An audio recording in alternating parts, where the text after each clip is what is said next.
let's do this for the last time. Hi, I'm Alex, this is Pucksandpaperbacks, and today I am giving you my last installment of a series I did, I believe, 3 years ago? You may have heard the news, but on January 19th, TikTok is going to be removed from all app stores. I am devastated for the people who make a living on the app, for booktokers, for small businesses. I am just crushed for everybody who is being affected by this. So I'm going to link some folks down below who made booktok content that I really enjoyed, who you should follow. I highly recommend to give them some support, as this is going to be really detrimental to a lot of people. I really feel for them. I have so many opinions about this, but at the heart, I'm just pissed off for people. Genuinely pissed off. I'm filming this early in December, so this could change possibly, but knowing our government, it probably is going to go through. So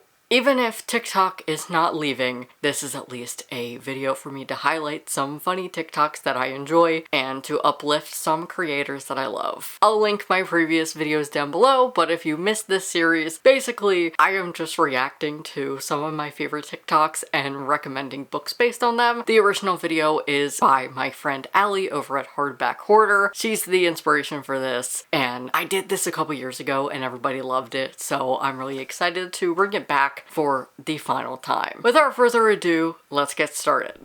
My TikTok likes consist of baking, thrifting content, and cats. I want someone to love me as much as this cat loves this string cheese. Sir, what are you doing? Sir, sir! Can I have this? Oh, he's growling at you. So I decided to pick a book that had me gripped like this cat. That was You Lost a Lot of Blood by Eric LaRocca. I was so gripped on this book. It was the type of book that I didn't want to do anything. I just wanted to read this book. It literally had me in a chokehold. It was a fun ride. There are 2 different stories here. I say it is novella inception. It is a novella inside a novella. We're following the author who has killed somebody, and he is journaling this and talking about how his partner has helped him. It's a very gay book. But then we get the novella inside the novella about a girl and her brother who go to this house for an assignment, and there is a bunch of shit that goes down. There's so much inception in this book. I was so gripped. Like I said, it had me in a chokehold. Dagger, you have a customer?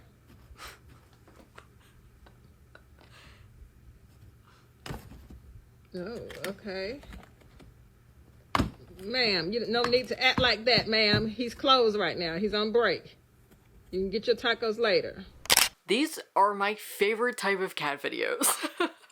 I don't know what it is, but cats fighting and in a taco truck just speaks to me. But of course, I'm recommending a food truck book. This is American Dreamer by Adriana Herrera. It is following 2 men, Nesto and Jude, who have a meet cute. Nesto is starting his own Caribbean food truck in Brooklyn, and he is nervous because he doesn't know how it's going to go. He ends up meeting Jude, and it is a really sweet romance. However, there is a trigger warning for unapproving family, so there's a little storyline like that, but I really enjoy the romance, and I just love a good food truck book. Actually, I'm looking for more food truck books to read, especially if they're queer. Leave your rec down below if you have any, because I'm looking for more.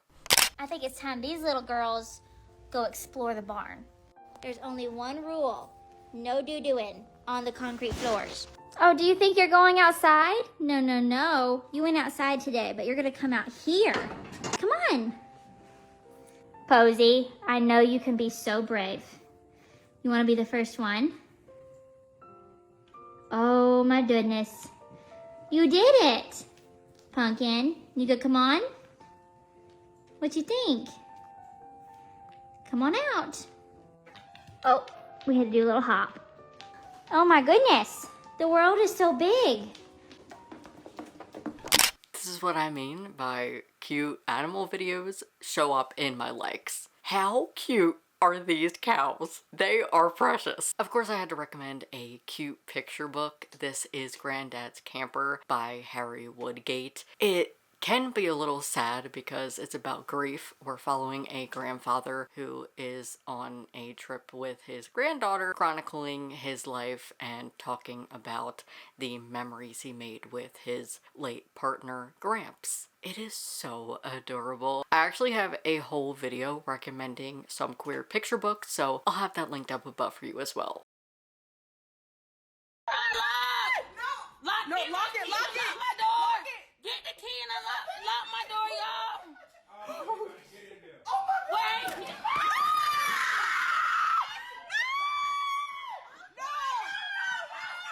Hey, he got the food bag out there. No! Oh no, he got the bag.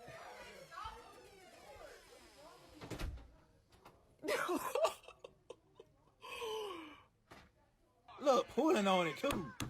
Man, you better not scratch my car up, man. When I say this is literally one of my favorite TikToks, I feel for these people, but honestly, fuck around and find out. Basically, the context is the aunt didn't lock the door, and so these bears go into the car and steal the backpack, and honestly, their commitment. I love the dedication. I want to recommend a book with camping vibes, and this is Highly Suspicious and Unfairly Cute by Talia Hibbert. This is a childhood friends to enemies to lovers following two teens who end up at a survival camp, and they basically have to be civil with each other. The banter is funny. I really enjoy the audiobook of this one, but it definitely has the vibes of somebody who doesn't like camping but has to be in the wilderness. I really adore this book. It also has some disability and mental health rep, so I highly recommend this one. Somebody's at the door. How exciting! Who's at the door? You know who that is? Are they gone yet?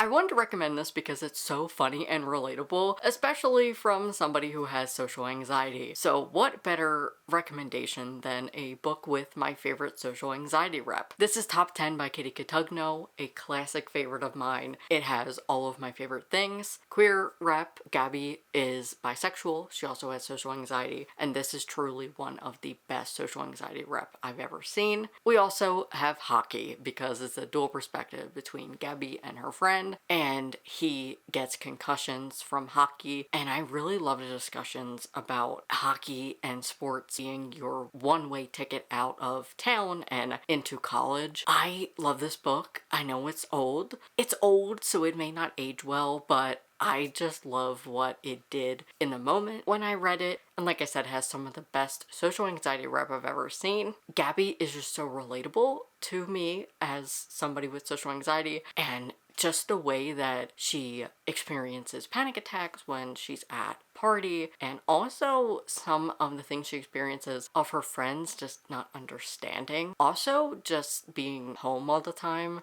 and feeling more safe at home versus being out is very relatable. So if you have social anxiety, I highly recommend this book. But like I said, the caveat is this is old, so it may not age as well, but I still love it. Explain to me what this is. Oh, that's my urn. That's your urn? Yeah, that's keeps my it urn. in the I kitchen. wanted to make sure She keeps it that in the I kitchen. spent eternity or something that I liked. Yeah. So I bought my own urn. It's got palm trees. And I'm got proud palm of it. trees. And I keep it in the kitchen. I don't want the kids to forget that I belong in here. And you drink your coffee in the morning and stare at that thing? Oh, yeah, because I oh, yearn yeah. for the urn. Oh, yeah. This is the weirdest place. You that- yearn? She Well, yearns for her urn. I'm 85, pushing 86 hard. I can't see. I can't hear. I can't walk. I can't do anything.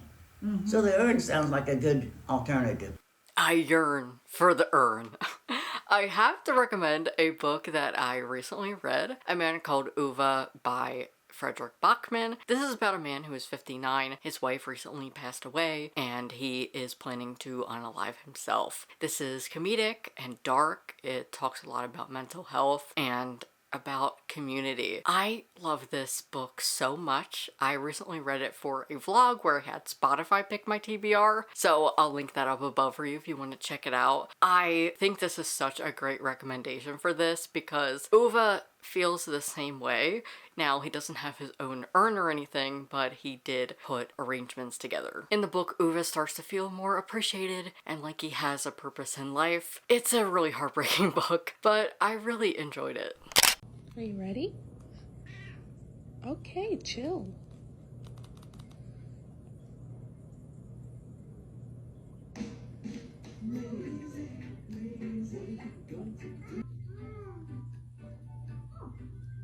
Hello, butterfly.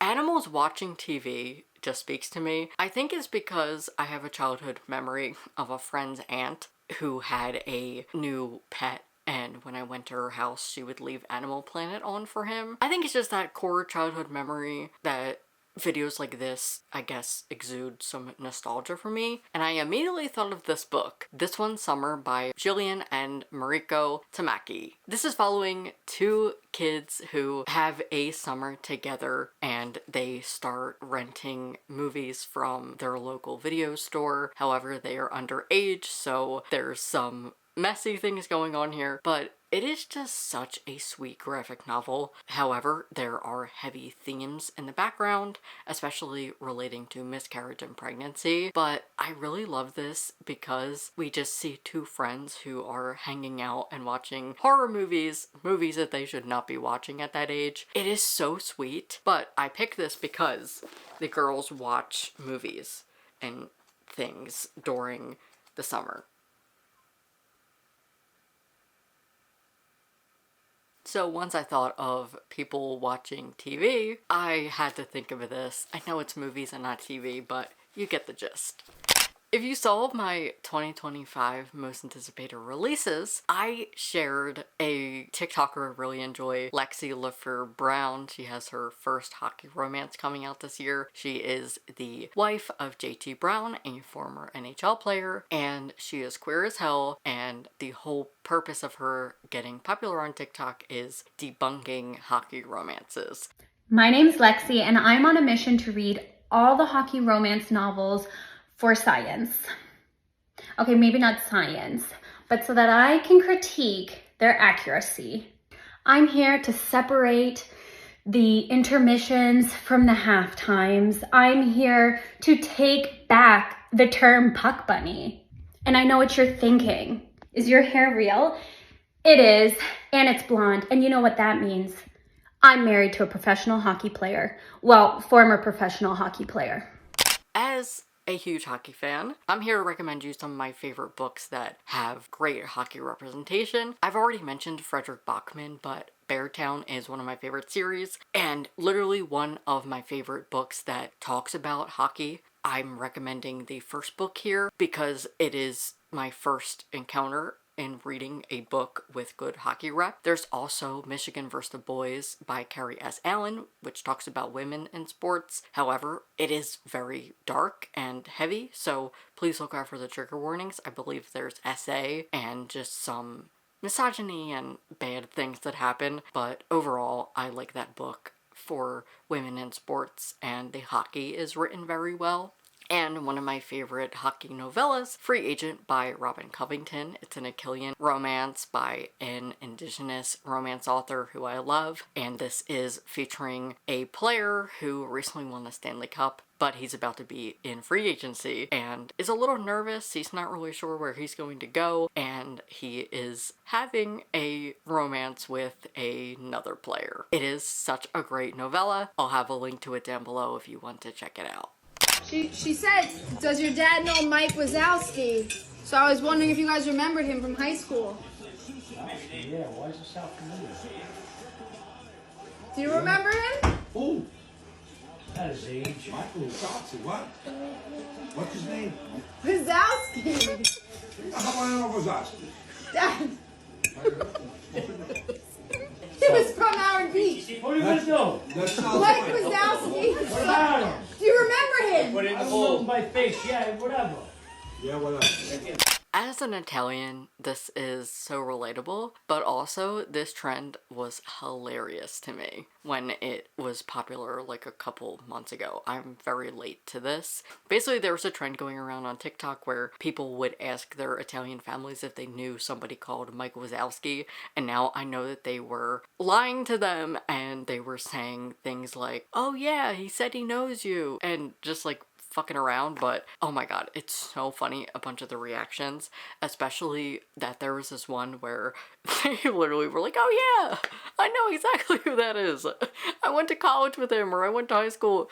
And then there were some where people were like literally like chronicling a story. Oh my god, it was so funny. And as an Italian, this is just fucking hilarious to me. Let's recommend a book about a family. I have two things here. I could recommend Camp Damascus by Chuck Tingle because it has more of a darker theme, as this talks about religious bigotry and the parents very much suck in this book. Highly recommend it if you're looking for a horror about religious trauma and queerness, especially conversion camp and conversion therapy. Trigger warning for that. It's a heavy book, but I really loved the way it was done. And then I have a nonfiction. Everything I learned in a Chinese restaurant by Curtis Chin. I read this back in June of 2024, and it is a nonfiction about Curtis coming into his sexuality. It can be heavy because he talks about how a lot of the conversations around masculinity and being gay were frowned upon and had him questioning as well as feeling horrible about himself as a Chinese man as well as a gay man. But I really liked seeing the trajectory of his life and his resilience. So this talks about a Chinese family who have immigrated to America and have their own Chinese restaurant. If you're looking for a memoir, I recommend this one.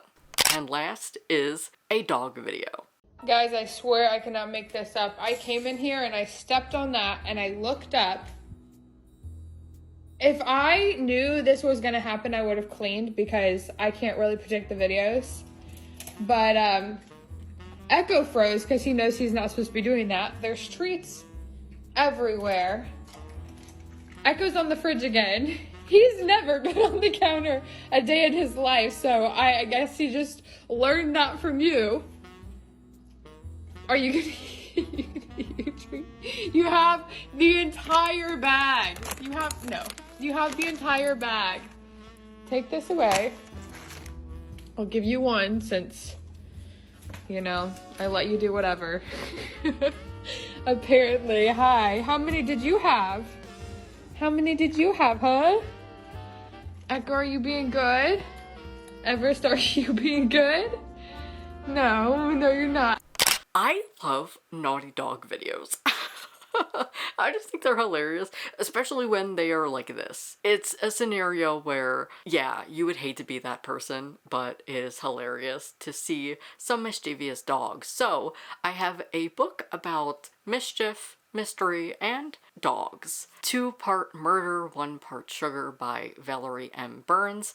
This is a cozy mystery set on Lake Michigan. This is following a woman who inherits her aunt's bakery, and she has to live at her place in Michigan, and basically this girl is like, I don't know how to bake, I have no idea what to do. And she also learns that there is a mystery going on here. This is so fun. If you love cozy mysteries, I really enjoyed this. However, I'll let you know, it's a little silly. I will say one problem I had is our main character is an influencer, and I just hated the way that social media was portrayed here. It sucked. It just wasn't great. But if you can get past that, it's still a great mystery, and she has a dog. Very cute. So that was my finale of matching books to TikToks. If you enjoyed this video, give it a thumbs up and leave a comment down below. Let me know what your favorite TikTok was and any of the books that I mentioned in this video. And if you're new here, hi, I'm Alex. This is Pucksandpaperbacks, where I love to shout about queer and trans books. So if that's something you're into, feel free to hit subscribe. Thank you to my patrons for their continuous support of my channel. If you want to become a patron, the link is down below. If you want more book recs, I'll share one here, and you can hit subscribe here. Thanks for watching, and I hope to see you in my next video very soon.